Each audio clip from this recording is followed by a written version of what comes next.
Sir অজস্র মানুষ আজকে আমাকে ব্যক্তিগতভাবে গতকাল থেকেই অনেকেই উদ্বেগ প্রকাশ করেছেন, অনেকে জানতে চেয়েছেন কৌতূহলবশত।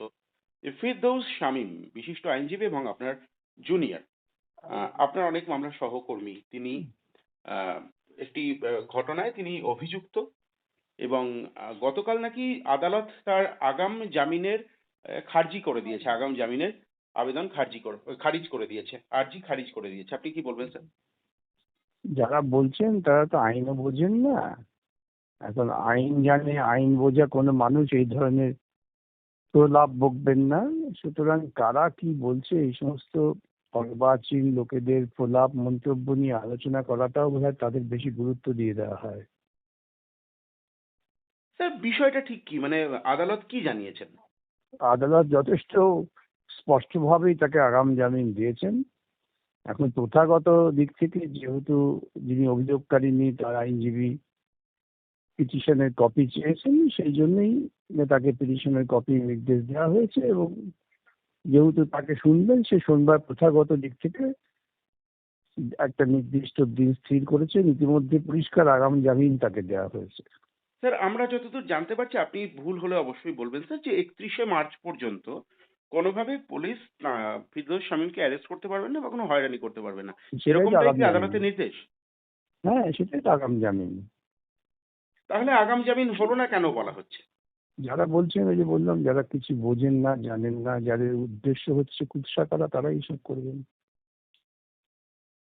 স্যার আমি একটি হ্যাঁ, বিষয়বস্তুর যে মূলগত গুণমান বা মেরিট তা নিয়ে কোনো মন্তব্য করব না, সেটা আমার পক্ষে করা উচিত নয়। হুম, হুম। কিন্তু বিচারপতিরা প্রাথমিকভাবে দেখেছেন যে এই অভিযোগে কাউকে হেফাজতে নেওয়ার কোনো দরকার হয় না, তাই তারা এই আদেশ দিয়েছেন। স্যার এখানে আরেকটি অভিযোগ উঠে আসছে সরাসরি আপনার নাম করে, তাই আপনাকে আমি জিজ্ঞেস করছি। আপনি এবং বিল্বদল ভট্টাচার্য, যিনি কিনা শুভেন্দু অধিকারীর আইনজীবী বলে পরিচিত এবং এএসজি ছিলেন, এবং আরো অনেকে বিজেপি মনোভাবাপন্ন আইনজীবী, তারা ফিরদৌস শামীমের হয়ে একসঙ্গে সওয়াল করেছেন এবং এখানে রামবাম তত্ত্ব উঠে আসছে। আপনি কি বলবেন স্যার? মূর্খের প্রলাপ। আমাদের দেশে দুর্ভাগ্য যখন এই মূর্খতায় অনেক বেশি প্রাধান্য পায়। সেজন্য দেখবেন আমাদের দেশের নেতারা যখন নাকি মিথ্যা প্রতিশ্রুতি দেয় তাতে অনেক মানুষ গ্রহণ করেন, বিভ্রান্ত হন। অনেক মানুষ প্রচারে বিভ্রান্ত হয়ে পড়েন। যেমন ব্যাপক প্রচার চলছে, আপনারা সর্বত্রই দেখবেন বিজেপি এবং তৃণমূল উভয়ই ব্যাপক প্রচার করছেন বিভিন্ন মিডিয়াতে বিভিন্ন প্রতিশ্রুতি দিয়ে, যা বাস্তবতা সবটাই হচ্ছে ভাঁওতা। সুতরাং এসব কথার গুরুত্ব দেওয়াটা বোধহয় ঠিক না। স্যার আরেকটি বিষয় একটু জানতে চাইবো। ফিরদৌস শামীমের বিরুদ্ধে একটি অভিযোগ উঠেছে। সেই অভিযোগ তো বিচারাধীন। সেই নিয়ে অবশ্যই আপনি কোনো মন্তব্য করবেন না এবং আমিও কোনো দায়িত্বশীল সাংবাদিক হিসেবে প্রশ্ন করতে পারি না। কিন্তু কোনো বিচারাধীন বিষয় নিয়ে কোনো ধরনের ফেব্রিকেশন, মন মন গড়া কোনো সেনসেশনালাইজ করা, এটা কি আইনসঙ্গত স্যার? এটা আইনসঙ্গত নয়, নীতিসঙ্গত নয়, সভ্যতা সঙ্গত নয়। এখন যারা করছেন তা থেকেই প্রমাণ হচ্ছে তাদের একটা কোনো একটা নির্দিষ্ট গোপন উদ্দেশ্য বা গোপন লালসা তাদের মধ্যে কাজ করছে এবং তারা প্রকৃতপক্ষে অভিযোগকারিনীকেই অনেকটা বিপর্যস্ত করছেন বলে আমার ধারণা। এ কথা কেন বলছেন স্যার আপনি? স্বভাবত এই সমস্ত অভিযোগ যেটাকে সাধারণভাবে কম প্রচারের আলোতে রাখতে হয়, কেন বিচারাধীন বিষয়, সেক্ষেত্রে যারা এত বেশি প্রচার করছেন তারা তো প্রকৃতপক্ষে অভিযোগকারিনীর যে নিজস্ব একান্ত বিষয় সে বিষয়টাকে জনসমক্ষে নিয়ে আসছেন। এই বিষয়ে আমার একেবারে, এই প্রসঙ্গে আমার একেবারে শেষ প্রশ্ন। কোনোভাবে আদালতের সময় তো অত্যন্ত মূল্যবান এবং বহু মামলা পেন্ডিং পড়ে থাকে। সেই জায়গায় দাঁড়িয়ে আ কোনো ব্যক্তি যদি কোনো ব্যক্তি স্বার্থ বা কোনো রাজনৈতিক স্বার্থ চরিতার্থ করার জন্য আদালতের সময় নষ্ট করেন, আদালতকে মিসগাইড করেন, সেটা কি আইনত অপরাধ বলে গণ্য করা যায়? আদালত মনে করতেই পারেন। এই ব্যাপারে আমি কোনো গুরুত্ব দিই না, কারণ আমি জানি এরকম পাগলের প্রলাপ অনেকেই বকেন। সেটা নিয়ে গুরুত্ব না দেওয়াটাই আমার মতে, আমার নিজস্ব অভিমতে, গুরুত্ব দিয়ে তাদের অতিরিক্ত গুরুত্ব পাওয়ার কোনো জায়গা করে দেওয়া উচিত না। আদালত এগুলো উপেক্ষা করেন। উপেক্ষা করেন।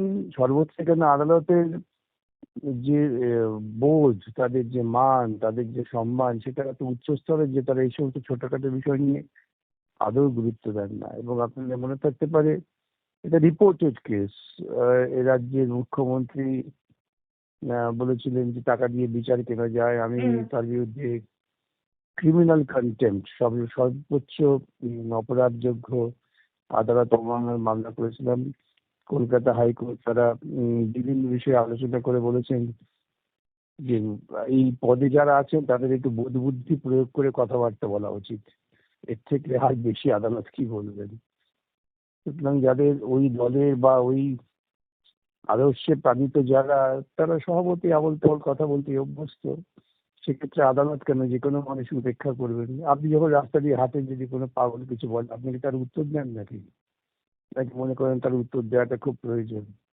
আপনি স্যার, অনেকে মুচকি হেসে বলছেন চলে যে যাবেন। বিকাশ রঞ্জন ভট্টাচার্যকে অনেক মামলায় অ্যাসিস্ট করার জন্য এবং সিপিআইএম দলের হয়ে প্রকাশ্যে কথা বলার জন্য ফিরদৌস শামীমকে পরিকল্পনা করে চক্রান্ত করে তাকে তার ক্যারেক্টার অ্যাসাসিনেশনের চেষ্টা করা হচ্ছে। আপনি কি বলবেন স্যার? আমি এই নিয়ে কোনো মন্তব্যই করব না। আমার পরিষ্কার বক্তব্য, একজন অভিযোগ করেছেন চূড়ান্ত ব্যক্তিগত বিষয় নিয়ে।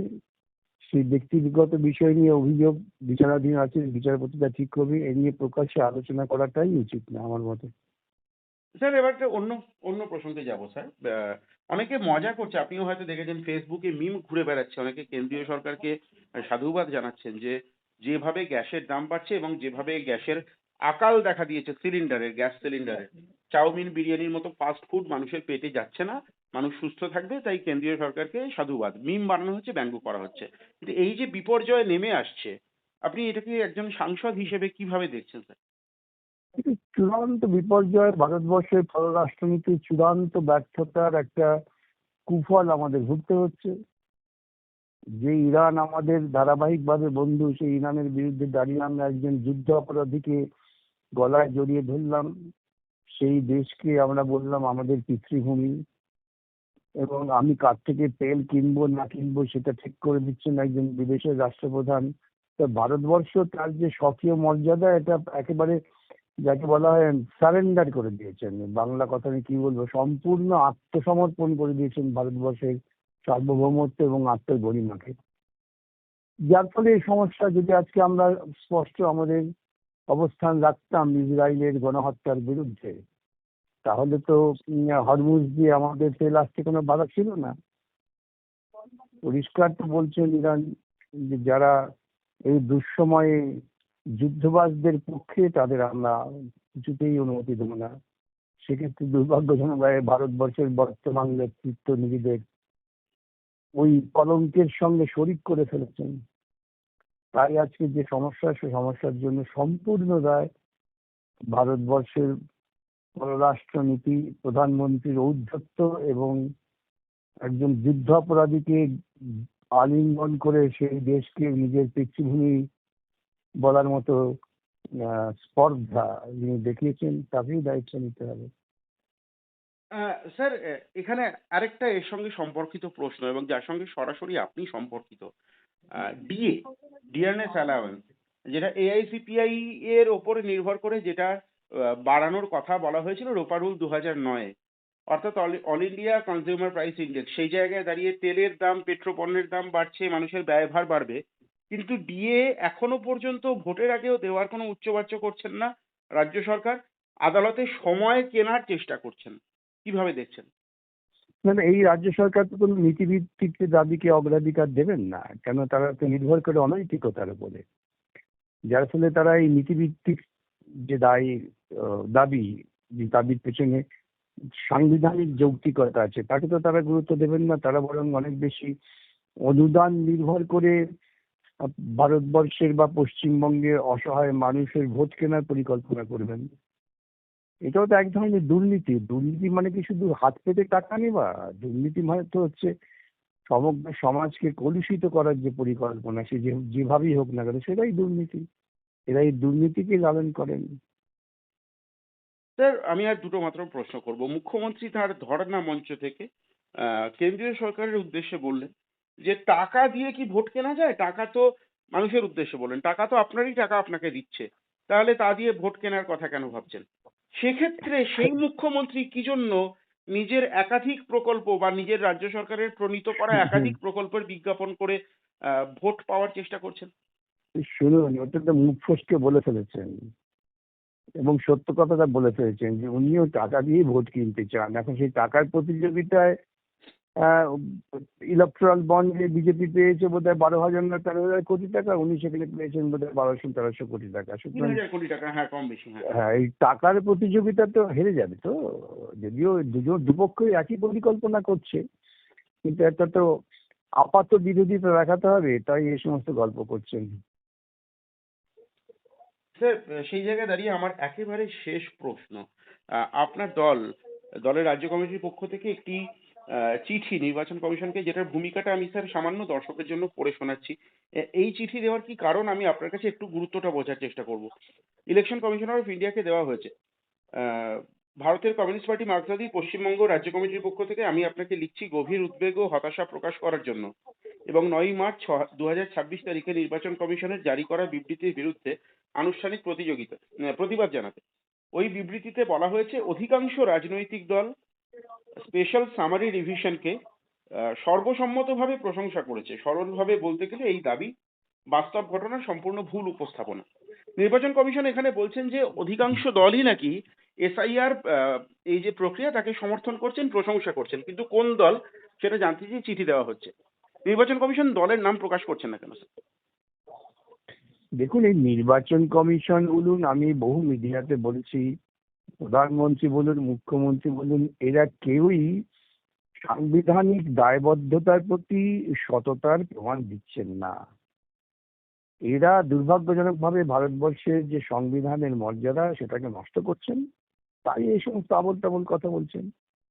এই এসআইআর করার পেছনে মুখ্যমন্ত্রী মমতা, তার দলের একটা অনুমোদন ছিল, অনুপ্রবেশের গপ্প, সেটাকে ভিত্তি করে বিজেপি আরএসএস তারা নাচছেন এবং তাকে ভিত্তি করেই জ্ঞানেশ কুমার একটা অশান্তি সৃষ্টি করছেন। মূল লক্ষ্য হচ্ছে প্রান্তিক মানুষকে বাদ দাও। তো এই প্রান্তিক মানুষকে বাদ দেওয়ার প্রক্রিয়াকে কারা সমর্থন করতে পারেন? যারা প্রান্তিক মানুষের বিরুদ্ধে। আর যারা প্রান্তিক মানুষের পক্ষে তারা তো সমর্থন করতে পারেন না, এটা খুব সহজ ব্যাপার। স্যার, অনেকে বলছেন নির্বাচন কমিশনের উল্লেখ না করা প্রশংসাকারী দলগুলির মধ্যে নাকি রাজ্যের শাসক দলও রয়েছে। আপনি কি বলবেন স্যার? শাসক দল তো অবশ্যই আছে, এটা তো কোনো সন্দেহ নেই। শাসক দল তো মনে প্রাণে চাইছেন প্রান্তিক লোকেরা বাদ যান, কিন্তু একটা নাটকের মঞ্চে দাঁড়িয়ে বিরোধিতা করতে হয়, তাই করছেন। স্যার, আগেও আপনার প্রতিক্রিয়া নিয়েছি, আমার একদম শেষ প্রতিক্রিয়া নেব। মুখ্যমন্ত্রী মমতা বন্দ্যোপাধ্যায় যেভাবে একটি সম্প্রদায়গত সাম্প্রদায়িক উস্কানিমূলক একটি বক্তব্য রাখলেন, আমি জানি না আমি বলবো কিনা আমি বুঝতে পারছি না, যে একটি সম্প্রদায় যখন জোট বাঁধে তখন কচু কাটা করে দেয়, 13টা বেজে যাবে। দুটি মূল সম্প্রদায়ের মধ্যে এই যে দাঙ্গা লাগানোর পরিবেশ পরিস্থিতি তৈরি হচ্ছে, কি বলবেন আপনি? তাই তো চাইছেন, এটা তাদের শেষ পরিকল্পনা। আপনি আমাদের প্রতিবেশী রাজ্যে দেখুন না, হেমন্ত বিশ্ব শর্মা যে কথা বলেছেন সেটা অনেকেই আমরা খুব নিন্দা করি, ছি ছি ছি। এ রাজ্যের মুখ্যমন্ত্রী একই কথা বলছেন। একই স্কুলের ছাত্র, একই বিষয়ে প্রতিধ্বনিত হচ্ছে, খালি ব্যক্ত করার সময় ভাষার একটু হেরফের হচ্ছে, এছাড়া আর কিছু না। স্যার, 92 সালে বা 84 সালে যখন পশ্চিমবাংলায় দাঙ্গা হয়নি, জ্যোতিবাবু বলতেন यहाँ पे দাঙ্গা ফাসাদ নেই হতি क्योंकि হুকুমত নেই চাহতি। সেখানে হুকুমত আজকে দাঙ্গা লাগতে পারে এরকম উস্কানিমূলক কথা বলতে পারে সরকারি মঞ্চ থেকে? হুকুমত চাইছে তো। যত ধর্মীয় বিভাজন হবে তত আম্বানি এবং যারা ইলেকট্রাল বন্ডের টাকা দেন তাদের সুবিধে সেখানকার টাকা পাবেন, সোজা অঙ্ক। অনেক ধন্যবাদ স্যার সময় দেওয়ার জন্য।